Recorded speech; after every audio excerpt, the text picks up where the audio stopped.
Cleveland Browns 4-12, Pittsburgh Steelers 9-7. Of course, this game has been controversial. There was a lot of talk about scripting in Week 16 due to the fact that the Steelers are playing an in-conference game and division game against the Browns, and the Steelers are notorious for losing to teams that they should beat. Of course, Week 18, the Steelers play the Ravens, and to create the drama, some are saying that it is scripted. However, fact of the matter is, regardless of how it happened, the Steelers did not end up making the plays, and they ended up losing. They did not play a full 4 quarters of football. Offense was sloppy. Defense was sloppy. A lot of little mistakes, even though they had the momentum.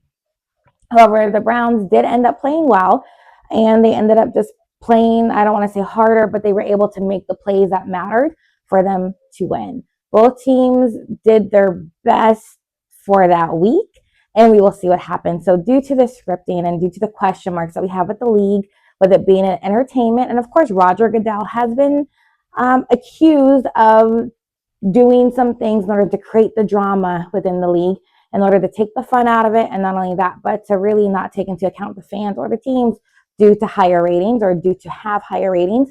Of course, do your due diligence. We will just say what we saw on screen. Steelers didn't complete what they needed to, and the Browns did. So the drink that we drink is called Flip the Script.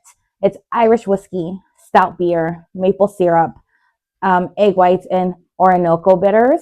So this is one of those drinks that are a little sweet, a little bit creamy. If you have a sensitive stomach, I definitely don't recommend it. If you have a sensitive stomach as well or high blood pressure, it's been very tough to watch the Steelers games this season, as well as seeing how Shedeur had been treated. Does give me an upset stomach due to the coach there that for some reason decides to start winning at the end of the season, where you would think they would lose, right? So that they can have a better area coming up to the draft of next year. So very questionable in the Browns' tactic, of course, divisional game. They always want to beat the Steelers. I get it. However, the drink was fitting for it. We'll see what happens in Week 18. The Browns, of course, are eliminated. They will not be in the playoffs.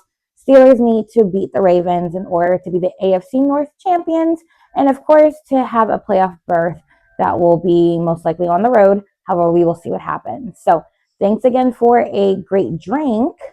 And due to the controversial matter, I guess let's just see what happens next week. A little on the fence about it.